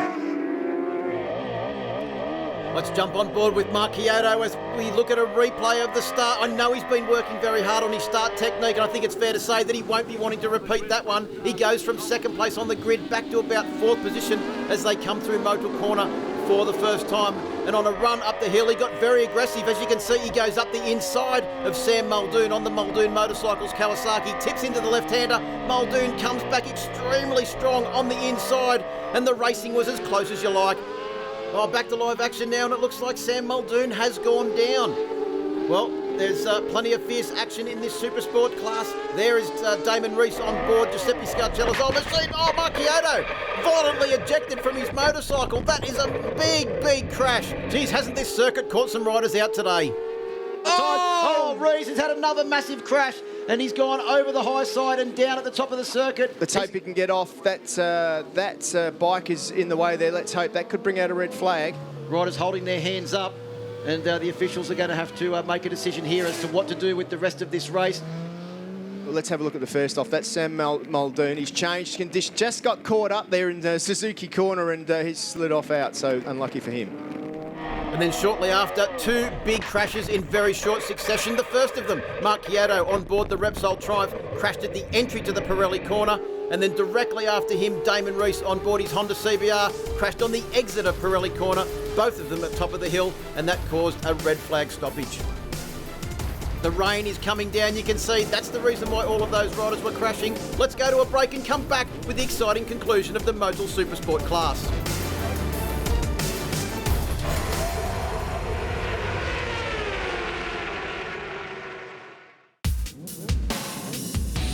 Welcome back, and we're getting ready for the second and final instalment of the Motul Supersport class. The riders take up their positions on the grid. We can see that the sun is shining, but the rain can't be too far away. Tyres have been the question all weekend. Steve Martin, what do you do? I think that the right choice would be the dry tyres now, because not only is it spit with rain, but the sun's out now, and that we've got so much wind here that it just dries the track off instantly. Ted Collins starting from pole position, you can see, and Mark Kyoto in second. But the big question is, where is the local man, Tom Taparis? We'll keep our eyes open. This is only a 6-lap race to the end to determine the race winner for the second and final Motul Supersport class race here today at round 2 of the Yamaha Motor Finance Australian Superbike Championships. And Ted Collins, impressive in the first round, continuing that form on as he leads them up towards the top of the hill on board the Next Gen Motorsport Suzuki. He's riding well. Absolutely. Nick Leamington got an absolute cracker of a start there up in second position. And look at the lead that they've pulled out already as they head through Shark Corner. Still looks a little bit slippery up there to me. Tom Taparis is on a charge as well. You can see him going around the outside of a couple of riders at the top of the hill between Pirelli and Shark Corners. And Look at Carlson down the inside, foot off there as he gets it very late on the brace going up the inside. I think that was of Lincoln Gilding, who fights back. I know it's bike number 61, not 71 that he's managed to go past, but then had the favour repaid. And look at Nick Leamington getting the bike sideways into the final corner, Yamaha corner. We've got a couple of young men on a charge now with Sam Condon, also on bike number 64, the Bike Biz entries, trying to get up the inside of Giuseppe Scarcella. As we jump on board with Giuseppe on board bike number 47 now as he blasts his way down the Yamaha Motor Finance straight, looking over our shoulder. Can't see Condon coming up the inside. And look at the brilliant sunshine now as the riders come down through the Motul corner and then drive their way up the hill. The exit of Motul corner, as we heard from Josh Waters, one of the most important corners because it sets you up for this long drive up the hill. Lincoln Gilding riding very well on board bike number 71, the former Australian Moto 3 champion, and he's right onto the back of bike number 61 now as well as they try to get up towards the top of the hill. That's Reece Belling on 61, has got off to a fantastic start. There's Tom Taparis just at the back of that group of guys as well, trying to make his way back through the pack. Had to start from the back of the grid due to that the crash that he had earlier on. But Nick Leamington's doing a great job at hanging on at the moment. Yeah, he's doing very well. For Nick Leamington, every time I see him, he seems to have got a half a foot taller.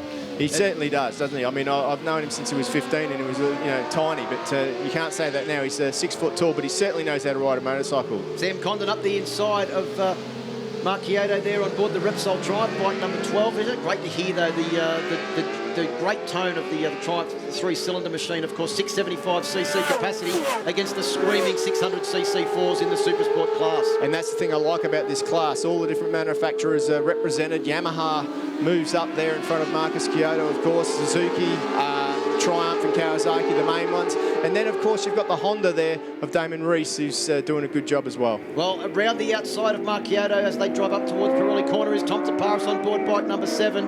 And he is really on a charge, as you mentioned, a lap or so ago. But he's... let's have a look at his lap times. On the last lap, he was actually... he actually wasn't that much faster than the riders around him, but he's managing to pick off and he's got a lot of traffic still. Well, yeah, he did pass 2/3 of the field doing that lap time too. Look at that. Up the inside he goes, Tom Taparis, and another great manoeuvre by him.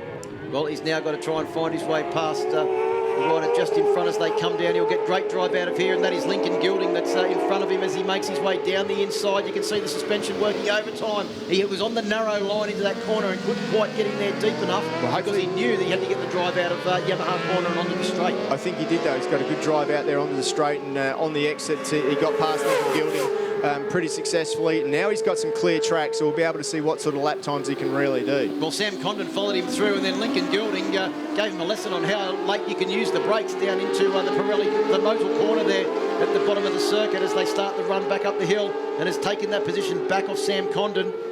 Carlson once again doing a fine job on the 45 machine. Let's go back and have a replay of the start of this second 6-lap sprint to the finish. And the word coming through from the pits is that Tom Taparis had to start from the back of the grid because he came into pit lane prior to the red flag. He's coming up on the back of this group now as Lincoln Gilding, the former Australian Moto 3 champion, goes up the inside of Mark Chiodo. So Ted Collins has got a 0.7 second lead over Nick Leamington on the track at the moment, with Mason Coon salvaging back great points in the championship. Remember, he led the championship coming in, still led it at the completion of race number 1, and he's on track for a 3rd place finish here. And that's Damon Reese in 4th position at the moment. What a recovery if he's been able to get that bike back on track. And from where it was only not too long ago, I can't believe that he's actually out there because he certainly looked a bit dazed and confused. I know he bought the bike second-hand just before the start of the weekend. I'm guessing on Monday he's not going to get as much for it as he paid for it. No, it may have depreciated slightly over the weekend. And I'll tell you, a great ride here from Reece Belling as well on board bike number 61. He is on fire in this second leg. I'll tell you what, putting in a good ride here. He's got a lot of skill. Look at him up the inside. He can really turn the bike probably a little bit tighter than Marcus Chiodo there. Looks like Marcus just got a better drive out there and down the hill. But Belling's definitely not giving up. Look at him on the brakes into the off-camber fish hook. Meanwhile, out front, Ted Collins has got a nice little break, about just on a second from Nick Leamington. Not comfortable, though, as they go into the last lap. Nick's got to give it everything he can. And that's exactly what he's doing as they head up towards the top of the hill in the Pirelli corner. He comes through Pirelli, down through Shark now. And as we've said, has bitten many riders this weekend. By far and away, Nick Limington's best performance in the Australian Supersport Championship on that Yamaha YZF R6, the race centre prepared machine. But at the moment, it's all about Suzuki and it's all about Ted Collins. He started off the season in great form and he's continuing that on here at Wakefield Park. Well, you know what? Ted's been on the podium a couple of times, but he's never won a race. He's got one corner to go. Well, congratulations to Ted Collins, because I don't think Nick Limington can claw back that distance, and all Ted Collins needs to do is successfully navigate this final corner and drive out onto the Yamaha straight. You can see the applause there on pit lane. Do you reckon he's excited, Steve Martin? I think he might be, as he takes the win, as he greets the checkered flag from Graham Checkers Stewart. And I'll tell you, Tom Taparis is going to come back with a great points haul as well, and he will finish, I think, in about 4th place, which is a good result considering where he was at the complete. Oh, Jordan Carlson all over the show as he drags to the line with Sam Condon and just gets the nod by 14 thousandths of a second, Jordan Carlson. But it's all about Ted Collins. He's sponsored by Saint Unbreakable, and that's exactly what he was in race 2, Unbreakable. Takes the win by 1.4 seconds over Nick Limington. Mason Coote, another good result for our championship leader coming into this round to score 3rd place ahead of Tom Taparis. A great recovery from the back of the grid. And Lincoln Gilding rounds out the top 5. I can't believe it, you know, like the first race we took the lead and I didn't know what to do. I was in the lead, you know, I just kept pushing. And yeah, the rain came and we crashed, but we got back up before the red flag, luckily, and went back out there. I was a bit cut that we had to do a second part to the race, but starting on pole, I knew I could get a whole shot, and I just got out in front and didn't look back and pushed as hard as I could, and I'm so happy to come out with the win. You know, the Next Gen Motorsports team and traction control suspension have done a great job. The bike's awesome. I just can't thank them enough. First race was a bit of a disaster, just got held up on that. The first turn was down in 8th or 9th or something, so I'm really happy that race is red flagged. We got a second chance and ended up with 2nd place, so yeah, couldn't be happier. Like I said last round, you know, I wasn't expecting to be up here at all, and to be up here again, it's a real credit to Consent to Go and the ARC Racing team. They've got some amazing bikes beneath me. We've worked hard all weekend trying to get them, you know, going in the right direction, and every time we hit the track we've improved. So to finish with the podium, you know, I'm looking forward to next round. We'll be better there again. So. Well, Mason Coote came into this round 1st place in the championship. He leaves Wakefield Park 1 point behind the new leader, Ted Collins. 86 to 85 points. Sam Condon has moved up into 3rd. Jordan Carlson 4th. Tom Taparis has moved up to 5th. Mark Kyoto, Nick Limington, Lincoln Gilding, Ben Burke and Ryan Taylor round out your championship top 10. Don't go too far away. The second race for the YMI Superbike class is coming up after this break.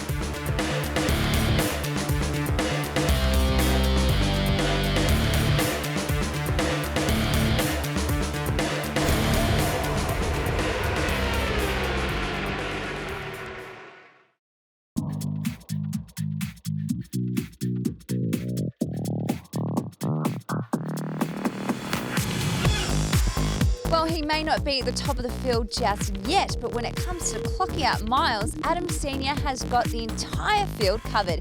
It's a very long drive from WA to Wakefield Park. Yeah, I certainly have. It's about, probably 3,500 k's from Perth to here, so it's a good 36-hour drive. So yeah, it's a fair trek to come to a race meeting, that's for sure. At the start of the year, the plan was top 10 finish, but the championship's grown quite a lot this year, and with a strong field, like top 15 now is for us is like a good result. Today, we qualified 16th, and we got guys who raced in the World Championship that played one place in front of us. So it's a very, very strong field this year. So anything in the top 15, we're happy with. He's kind of crew chief, mechanic, everything, he does, prepares the bikes, drives the van over, along with mum and my sister, obviously, but dad's sort of the mainstay. I crash it, he fixes it, I complain, he fixes it, so yeah, he does pretty much everything for me. I think it's going to be hard. I think there's a lot of people that are probably possibilities to put it on the podium, but I think each round's going to be different. Phillip Island, Eastern Creek here, all different styles of tracks. So I think each track, depending on bike as well, can sort of bring a different winner or a different place getter. Getting ready now for the start of Superbike Race 2. The riders are on the grid. The track has been declared dry, and the huge crowd that have come out to watch Troy Herfoss this weekend are eagerly awaiting his next performance. He's had a race win, he's had pole position. What can he do in race number 2? Yeah, this is the guy that everyone's been talking about this weekend, Troy Herfosh. Had a bit of a hard start at the start of that race the last time, but he still ended up on top. Yeah, it's nice to be able to get out here and enjoy my pole position that we earned on Saturday. But yeah, really sketchy conditions in race 1, and it's dry at the moment. But I mean, you're standing on a wet patch here, and the clouds aren't looking too promising. So it's going to be a dry start, and we'll see how we go from there. We look forward to seeing it. Looking forward to it. Thanks, Troy. Thank you. Wayne, I've got to say it's been a pretty topsy-turvy year for you, but you've come good in qualifying here. You qualified second on the grid, which is a fantastic starting position for you. Bit of a gamble on tyres in race 1, didn't work out for you. You've got the right tyres on now. What can you do? Yeah, look, I think we've been strong throughout every session in the dry, and I'm confident in the setup. So the race 1's unfortunate because it's equally sort of as wet now as it was in race 1, and they've declared the track dry. So they need to work out what they want to do and decide whether it's going to be wet or dry with the regulation, and then we can go from there. But put that behind us. It's it's go time here, and we're going to give it all we got and try to break the momentum of Troy here at Wakefield. Brian Starring, we know that the Hondas are strong here. You just were off the pace, just missing the podium in the last race. Yeah, well, that was a tricky little race. I lost that one in the opening 3 laps there. I was a bit cautious after I had a fall in the final qualifying session there in similar conditions. Maybe a bit overcautious, but for a ride like that, I still got good points with fourth position. Just missed the podium. But anyway, look, we're 7th here on the grid. It's going to be a hard-fought, aggressive race, and I'm certainly ready for that. My CBO 1000 is looking good, and Crank Protein should get me across the line. Good luck as we get ready for race number 2 here at Wakefield Park. It's up to the boys in the booth. Thank you, Emma. And if the tension was palpable down there on the grid in race number 1, it is even more so now with a fully dry track. The riders have not had a lot of dry track experience this weekend. Well, Troy Herfosh will finally get to enjoy pole position. Wayne Maxwell and Crew Halliday join him on the front row of the grid. Row 2 is Daniel Falzon, Josh Waters and Bo Beaton. The 3rd row, Brian Starring, Robbie Bugden and Kyle Buckley. 4th row, Australian Supersport champion Troy Gunther having his first year in Superbike, along with Matt Walters and Callum Spriggs. The next row, Michael Blair, Mitch Levy and Josh Hook. Great to see him racing back in Australia. Adam Senior, Corey Turner and Jack Baker take out positions 16, 17 and 18. 19, 20 and 21 is Brendan McIntyre, Aidan Coote and Nathan Spiteri, and Ashley Fleming and Hamish McMurray round out the 23 bike field. On the very short, bumpy 2.2 kilometre Wakefield Park circuit, this will be an exciting race. Herfosh puts the bike in gear, head down, eyes focused on the lights. The lights are out and we're away. Herfosh has gone nowhere. The bike must have jumped out of first gear. You can see him busily working the gearbox, trying to find a gear, and he is way back as they come down through Motul corner, turn 2 for the first time.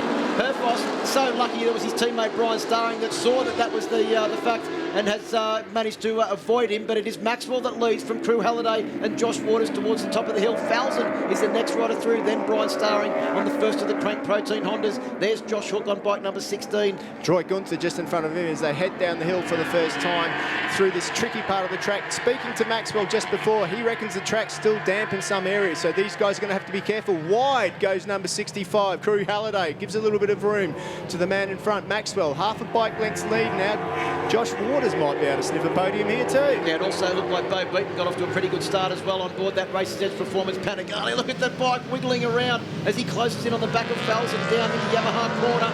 And Bo Beaton's been all pumped up this weekend. He's been strong in the first round, but this circuit probably really suits the Panigale, and probably more so, Steve, Bo Beaton's aggressive riding style. Absolutely, and if there's anybody that goes fast in the first 1 or 2 laps, it's Bo. He really does get out of the blocks well. Fantastic rider, and he's exactly where he needs to be now. He's got the fast guys of the Australian Superbike Championship right in front of him. Starring as well. Look at Starring, he's up there. Maybe he took the advice of you, Phil, and got a little bit more aggressive in the first. Aidan Coote has come off at the top. It looks like Pirelli corner, I think, is it, Steve? At the top of the circuit. Falzon having a bit of a look at the back of Brian Starring. I think that means that Starring has actually moved forward 1 position on that first half of the second lap, as they make their way back up towards the top of the circuit. Now, down through Suzuki corner and towards Yamaha corner. It is the duo of Yamahas that lead at the moment. Falzon. That was a big move on the brakes from a man that's won 3 Australian championships. In fact, I think Falzon and Brian Starring have both won 3 Australian championships. Well, he ran wide, but watch Falzon because he's very strong on the front end into the middle of the corner. HI-TEC Batteries replay time from the start, and you can see Troy Herfoss there. The bike mustn't have been engaged fully in gear, jumped out of gear, and then Herfoss, I think he actually even selected second gear rather than first. He was so slow off the line and so lucky not to get cleaned up by the riders behind. And you can see him there just going backwards as the rest of the riders made their way down towards turn one. That was the end of going backwards for Troy Herfoss as he literally went through the field like a hot knife through butter. Adam Senior there squeezed up the inside of the Western Australian. Then it was Callum Spriggs' turn to fill the rough of the governor of Goulburn as he made his way past the Ducati and then continued on scything his way through the field. And you can see Troy Herfoss just come into the back of the vision there as they were coming up the YMI back straight, so he's not too far off this lead group now. You'll see there's Robbie Bugden coming through and Troy Herfoss not too far behind, and they've got a little bit of clear track in front of them. The next rider forward is Bo Beaton. Herfoss is 4.8 off the lead. Maxwell's really put in a fast lap that time round, 58.7 with clear track in front of him. And you compare that to the lap of Herfoss was a 59.2. So the man on a mission at the moment, Wayne Maxwell. And I think the fastest lap from last year's race was a 57.4 by Wayne Maxwell. So not too far behind off those times, considering that it's a somewhat wet track. Josh Waters, he got the back wheel out on the ripple strip there. It caused him to run a fraction wide, and Troy Herfoss said, "Thank you very much, I'll go up the inside." Meanwhile, Herfoss is making his way through the traffic. These guys aren't backmarkers. Herfoss is on a mission. Herfoss has just gone fast past the 5 times New Zealand Superbike champion Robbie Bugden. The next man up is Bo Beaton on board the race's edge, Panigale, and you can see how low Bay is on the brakes. He's going to be an extremely hard man to try and get past. Well, the Honda is not the newest bike out there, but what it does have is great drive off the corners and a great chassis, which allows Troy Herfoss to stay with Bo Beaton's Panigale down the front straight. You can see him there close up on the brakes as they come through turn 2 Motul corner, and Herfoss is a master at using the attributes of the Honda CBR 1000. Look at that, up the inside, what a great move. He's not scared to throw it in over the bumps either. Those front forks working overtime through there as they're hitting the sharp corner. Well, I remember Troy Herfoss had a massive crash at the entry to that corner years and years ago, bike went end over end, but Herfoss obviously doesn't seem to be fazed by it as he went sliding past Bo Beaton up the inside. Not only that, I think he crashed there testing a couple of weeks ago as well, so it hasn't slowed him down too much, has it? He can obviously put it straight to the back of his mind and continue on like nothing had happened. And Troy Herfoss will now be up into 6th position and closing in on the back of Josh Waters. But I'll tell you what, if he's trying to make it exciting for the local crowd, he's done a great job here. And you can see there, once again, Steve, a graphic demonstration of how hard the suspension's got to work on that bike as he brakes hard over those bumps. He's riding it so hard, though. He's riding in over the bumps that hard that the thing's basically just skipping like jumps over the top. He's, he's really putting everything into this. Well, he has to, because he's got a little bit of catching up to do as he makes his way up towards the top of the circuit. It must be so hard to ride for Troy Herfoss with the whole city of Goulburn sitting on the ducktail of his crank protein Honda. There's Bugden. Bugden once again. I spoke to him before, and you know what? He's really impressed me this year. He's come into this championship, and he's making a name for himself. He's right up there in the points tally at the moment, and that Kawasaki is going to surprise a few people by the end of the year. Well, I know that Kelvin and the team are working very hard with Robbie to try and extract the most out of the bike. He is, in fact, the leading Kawasaki runner at the moment, with Robbie Bugden sitting in 8th position. Not too far behind is his teammate Cole Buckley, though, too, putting in a great ride. He would be the first of our rookies. In fact, Cole Buckley, who's currently sitting in 9th position overall. But look at Herfoss as he tries to just wring the neck of that Crank Protein Honda. The other thing I think that is so important is, Steve, that the Crank Protein Honda is the oldest bike by a long way out there in this field. Essentially, that bike came out in 2008. It had a couple of updates with the SP model, which came out a few years ago. But Paul Free and that team, they have managed to eke every scrap of performance possible out of that bike. The way they work on fine-tuning the setup, they're talking micro-millimetres in the changes in the setup to try and get the best out of it. And both their riders at the moment starring in 3rd and Herfoss in 6th. I want to talk under the radar for a moment. We haven't seen much of this, but look at that. Crew Halliday is closing the lap down. Privateer Crew this year on the YZF-R1, one that he's built. They've only had the bike for a couple of weeks. Is it right on the back and closing up to Wayne Maxwell, as is everyone at the moment. And look at Herfoss, he's closed that gap down too. Did you see how aggressive Crew Halliday was on the brakes into the Yamaha corner? Had the bike standing out sideways, exactly like his Well, teammate from last year, Yamaha factory rider Glenn Allerton did on Friday, just before he had a massive crash and broke his arm in 2 positions, and unfortunately not here this weekend. I don't know if he got shots of the grid, but I just shook hands with Glenn Allerton on the grid. He's here after his operation. A big pin put down his the bone in his forearm. Yeah, he actually sent me a message before saying, I'm on my way to the circuit. You can't keep these guys away from the circuit. Probably watching these guys out here just as painful as his injury. Let's have another look at this drive from Troy Herfoss out of Motul corner turn 2, where he went up the inside of Bo Beaton into the Pirelli area at the top of the circuit. That was a great move. Bo Beaton also had to play second fiddle to Robbie Bugden, who got down the inside. Back to live action now, and it's Wayne Maxwell that still leads this race from Crew Halliday. That man there, number 25 on the Cat Yamaha, sponsored by Slime, I might add. He actually got pole and 3 wins last time out at Phillip Island in round 1. Well, they're already starting to get into lap traffic, and this could assist Troy Herfoss, and we know how aggressive he is with the traffic, dispatching them as he tries to make his way through the field. He's closed in onto the back of Josh Waters. In fact, on the last lap, Troy Herfoss did a 58.5, whereas Josh Waters did a 58.9, so he took nearly half a second out of Waters, and he's now camped on the back of the X-Star Suzuki through Pirelli corner. Both of these bikes on Pirelli tyres. The issue that Herfoss has got now is he's got past the easy guys to pass. You know what I mean? Now he's got to get down to the fast guys. Josh Waters ain't slow, but Herfoss ain't hanging around. He's up the inside, pushed Josh a little bit wide, but that was nice and clean. Now he's got his teammate Brian Starring just in front of him, and I'm sure that he's been going to think of a way to get past him as soon as he can. Well, a lot of these guys are so mild-mannered off the circuit, they pull a helmet on and they turn into raving lunatics. There it is. Herfoss up the inside of Brian Starring, but made somewhat easier there by the fact that Starring got a little bit late on the brakes. Back wheel was in the air, couldn't steer the bike into the corner, and Herfoss has had a relatively easy pass on his teammate. Josh Waters has come through as well on Starring. Falzon's also doing some good lap times now, but that time through Herfoss, a 58.9, the only man in 58s. Look at that, Starring gets on the brakes, hits the bumps all wrong, bike goes up there sideways. Luckily for Herfoss, he goes through. Yeah, and great drive from Troy Herfoss out onto the straight that time, but Halliday is closed right down onto the back of Maxwell now as they come down the YMF hill and into this very tricky left-handed corner at the bottom of the hill. I take my hat off to Halliday. I've got to say it, qualified on the front row of the grid. This is no fluke result. He's had a really good weekend here, and he's coming to grips with that R1, which is, he's got a little bit of support from Yamaha, but pretty much doing it out of the back of a trailer. So a good result by Halliday. And also his mum and dad, as always, Steve, here to support him this weekend, along with Chucker and Jeffro and the rest of the crew.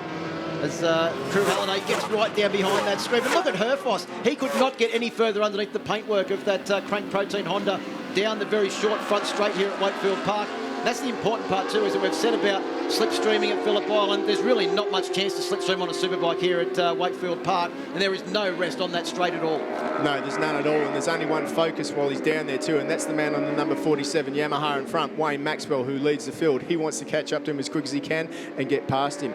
I want to talk about the GSXR for a second while it's on screen. Still fairly standard. It's in its second race ever here in Australia, and it actually was the first GSXR 1000, the new model, to make a debut worldwide at Phillip Island at the start of the year in round 1. That bike is still fairly standard, so just because it's where it is now, as they get extra bits for it, we're going to see it definitely further up towards his front, doing a sterling job at the moment. You can see how sideways Crew Halliday was there into the final corner once again, leaving big black marks on the Wakefield Park tarmac as he returned into Yamaha corner. Falzon's doing a great job, though, to hold off a rampaging Troy Herfoss at the moment. So Falzon sitting in third position, 1.2 seconds behind our race lead. But if Troy Herfoss can get past Falzon, I think the riders ahead will suck him forward, and it won't be long before he'll be up there and battling for this race lead. Now, this circuit, when you've got new tyres, is hard to ride, but when you've got old tyres, it's very, very physical. So now we're just over halfway through the race. This is the point of the race where these guys' strength and the way that they've set the bike up and are able to muscle the bike around is going to show. And I mean, you can look at Herfoss, he is just not slowing down at all. He's going past these guys like they're standing still at the moment. On board with Herfoss now as he comes down the YMI straight and into Yamaha corner. You can see how well the bike rides the bumps through the very bumpy corner, and the great drive the bike gets out onto the start-finish straight. Herfoss has got his head underneath the paintwork because he knows round 1 victor Daniel Falzon is right behind on board the very rapid R1. Daniel Felsen actually set his fastest lap on the previous lap, but he had to play second fiddle to Troy Herfoss on that one. Herfoss, I think, still the fastest man on track with a 58.4. Look at Crew now. Crew Halliday's closed right up onto the back of the number 47. In fact, there's I don't know what you'd call that as a gap, but it was half a second over the line, but it doesn't look like half a second now. I think Halliday's getting ready to pounce. He knows that Herfoss is coming. These guys have lap boards as they go past that short pit straight, and on that lap board is information telling them what's happening behind him. And what Crew Halliday's seeing is Troy Herfoss coming. And when Troy Herfoss is coming, that means trouble. Trouble with a capital T. T for Troy, T for trouble. And at the moment, Wayne Maxwell's got his hands full with Crew Halliday, trying to hold off the rider on bike number 65, who, as you said, Steve, is looking increasingly desperate to try and get past. Maxwell's bike starting to move around a bit as he gets on the throttle out of the Yamaha corner and comes down the YMF straight. On that last lap, Maxwell a 59.0, Crew Halliday a 58.7, and Troy Herfoss a 58.8. Daniel Falzon back into the 59s along with Josh Waters, Brian Starring. In fact, all the way back to Matt Walters, who's moved his way into 10th position, all in the 59-second bracket. So that gap about 5 or 6 laps ago between number 47, Maxwell in front, and our champion, Herfoss, was about 4 seconds. It's now 1. So that's pretty impressive going by Troy Herfoss, isn't it? He's really close. Look at it. Been able to chip away half a second pretty much each lap over Wayne Maxwell. The last lap it was only 0.2 of a second, but he also had to do it with Daniel Falzon at the same time and find his way past. And Herfoss now is closing right in. How fast was he out of Suzuki corner and down into Yamaha there as they come round now to complete the 14th lap of this 20-lap journey? It's definitely not doing it easy, though. Look at the way that CBR Honda's moving around as he gets on the gas way too early out of that corner. Yeah, that's the thing about the Honda with that friendly power delivery. Absolutely. As you said, he can get on the gas a couple of metres before the Yamahas. And you can see it there. There's a perfect example. He just did it out of turn 2. He made up a couple of bike lengths on the gas because of the easy power delivery and the skill of Troy Herfoss himself. Now, what does Herfoss do now, Steve? 15 laps, or on the 15th lap of the 20-lap journey, he has had to ride incredibly hard to get to this position behind Maxwell and Halliday. Does he stop, have a rest for a lap or two, or does he just try and find his way past as quickly as he can? I'll tell you what he's going to do. He's going to get past as quick as he can and beat them by as much as he can, because this is a mind game. It's not just about winning this race. It's a long year. He wants to say, hey, this is my track. I'm getting past you. I'm doing it easy, and I can beat you by as much as I can. So that's his plan. He's not going to sit there and bang, looks to go up the inside, but not so easy. Well, you can see there, you can see the steely glaze. Oh, Herfoss through the clear visor of his bell helmet as he had his eyes seriously focused on the back of Crew Halliday's machine. Probably lost a 1/10 of a second or two on the drive out of Yamaha corner there as they come down now through Motul corner to begin lap number 16. The drive he gets out of there is incredible. He really got, a little bit different line to everybody else there, but he can get on the gas nice and early, and that couple of tenths that he lost, he's made right up again. Now, I think he's struggling to find a way through, though. Like Crew's looking to get past Maxwell, who's no slouch. And in fact, Maxwell's just pulled a bit of a gap now. And this is where the areas where there Troy he goes Herfoss up the is very inside. strong. Oh, that was late. There wasn't much room there, but Herfoss was able to just shoehorn the front tyre of the Crank Protein Honda through up the inside of Crew Halliday, up into second place now, and he has his sights set on his former teammate Wayne Maxwell. Yeah, it's not going to be long now, but one thing you can be assured that this man that we're looking at on screen now is not going to settle for second. He's going to go for it. I don't think Troy Herfoss ever settles for anything other than a race win. In fact, all of these guys are pretty much the same ilk, aren't they, Steve? They never want to finish second. And Herfoss, that was a clinical manoeuvre that he put on Troy Herfoss. Did you see that? Crew just had a bit of a look over at him while he was doing it too, so he didn't see that coming, but it came. These riders are pushing at 100% every single corner. Oh, that's Halliday. Looks like he has crashed out of third position. The bike takes a tumble. Halliday's down on the entry too. It looks like he's just lost the front, isn't it, Steve? The massive skid mark across the circuit there. Yeah. And unfortunately, that's the end of the race for Crew Halliday, who looks like he may have hurt himself in that incident too. As Herfoss goes down the inside of Maxwell to take the race lead. Amazing move. He made that stick last lap on Halliday, and he's made it stick this time on Maxwell. But keep an eye on Maxwell. He hopefully has got something left in the bag to take it to him now. Aidan Coote's coming up. Well, down into Yamaha corner, Herfoss. I like it when there's sun shining, but I also like it when the sun isn't shining and we get to see the clear visors, and you can see... Red flag. That's because Crew Halliday's bike is in an extremely dangerous position there. And with only minimal laps to go in this race, and the red flag coming out. I would not be surprised to see the race declared. Let's have a replay of Crew Halliday. Yeah, just lost the front big style as he got towards the top of the hill and unfortunately crashed out onto the infield. Let's go on board with Troy Herfoss now. That could have been the race-winning move, but unfortunately I think that red flag stoppage will mean that it was just a little bit too late for the governor of Goulburn to take the race win. There you go, race declared, the official word coming through now. So that means that we will go back to the completion of lap number 15, and Wayne Maxwell will take the victory from Troy Herfoss. Crew Halliday, of course, excluded from the results, promotes Daniel Falzon into third place. Another great podium for the South Australian privateer. Josh Waters will take fourth, Brian Starring fifth, Robbie Bugden sixth, Matt Walters seventh, Kyle Buckley in eighth. Wayne Maxwell, well done. It had a bit of everything in that race, but you ended up on top. Yeah, look, it absolutely did. You know, I seen off the start that Troy had a bit of an issue, and I thought now's my time to capitalise and just try to settle in the rhythm, just +0 every lap. And yeah, I got to about lap 16 or whatever, and I seen it play +0 TH, and I knew I had a fight on my hands. And he came by, and just after that, the red flag came out. And yeah, lucky to get away with that win there. But the guys at the Yamaha Racing team have been working super hard. So many changes behind the scenes, and yeah, we're super happy to come out here with a race win, and really our first race win of the year. And hopefully it's the start of the pipeline towards rolling onto Winton. Daniel Falzon still leads now on 106 points, but Herfoss has surged back into contention on 93 points, only 13 off the championship lead. Bugden third, Maxwell in fourth, Brian Starring in fifth, Bo Beaton is in sixth position on board that Racer's Edge Panigale. The top 10 rounded out by Josh Waters, Mitch Levy, our leading rookie, in eighth position, Crew Halliday and Kyle Buckley. Tough race. Bit of a bobble there at the start and had to come from behind. But yeah, our pace was good in the dry. We knew all weekend and just kept calm and tried to make the passes stick and no mistakes on the way through the pack. And just got a bit unlucky there at the end. 3 or 4 to go, there was a red flag. Just after we happened to pass for the lead and went back a lap and gave Wayne the victory.